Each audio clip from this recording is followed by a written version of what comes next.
The 92G Centurion Tactical is the latest collaboration between Beretta and Wilson Combat. The Centurion variant of the classic 92 design has a full-size frame with the shorter slide and barrel of the 92 Compact. Centurion variants were a regular part of the Beretta lineup from 1992 until 2004. So if you look hard enough, you can find an older used Centurion, but it's probably not going to be a G model decock only variant like this one, and it's not going to have a lot of the other recent improvements that Beretta has made to the 92 series. The new Centurion Tactical combines some of the best features from the Beretta 92A1 and the M9A1. The frame has an accessory rail and aggressive checkering on the front strap and back strap. The slide is a shortened version of the Vertex slide, so it's got a dovetail cut for the front sight instead of an integral front sight like the old Berettas. Wilson has a few different options for the sights, but the default on the Centurion Tactical is the U-notch rear sight with the Ameriglow Hackathorn front sight. That's a tritium night sight insert with a bright day-glow orange ring around it. I've used a front sight like this on a few of my carry guns in the past, and I really like it because it's easy to see in a lot of different lighting conditions. Now for a while, I thought the U-notch rear sights were pretty cool, but I think I've come back around to actually preferring a standard square rear notch sight. For me, they're a little better for precision without sacrificing speed on those close-up targets. Fortunately, Wilson does make a very nice serrated black square rear sight for the 92 that's available on their web store. Other upgrades include the G10 slim grip panels. They're a major improvement over the standard plastic grip panels. It's got a Wilson Combat mag guide, a beveled magazine well, and an oversized mag release, all to help speed up those reloads.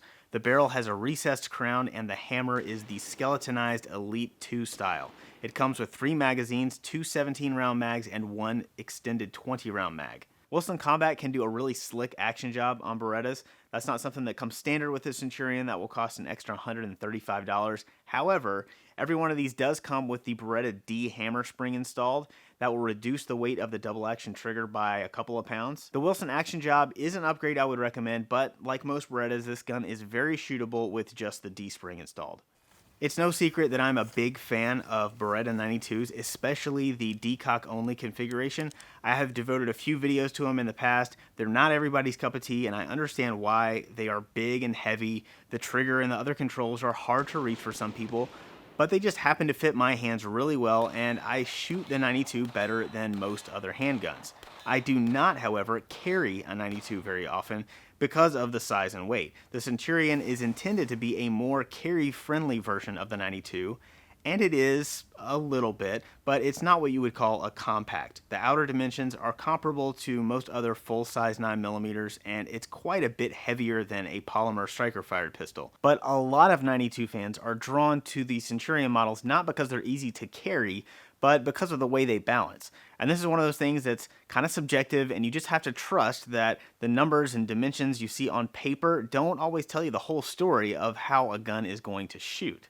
Even though the Centurion is only 0.6 of an inch shorter than a full-size 92, and they're basically the same weight, the Centurion just handles differently. The recoil impulse is different. It's not necessarily better or worse. It's just got some intangible qualities that make it unique among other pistols in the 92 lineup. It's tough to make any direct comparisons to full-size 92 models just because there aren't any that are configured just like this one right out of the box.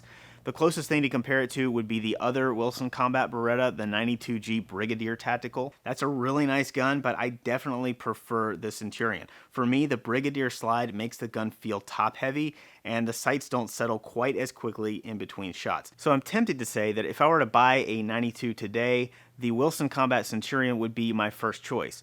But Ernest Langdon recently announced the upcoming release of the gun he's been working on with Beretta, the 92 Elite LTT, and that also looks really promising. So I'm not sure which one I'd prefer, but no matter how you want to look at it, this is a great time to be a 92 fan. If you like these pistols and you've just been waiting for one to come out that's got just the right set of features, you might want to take a look at the Centurion Tactical.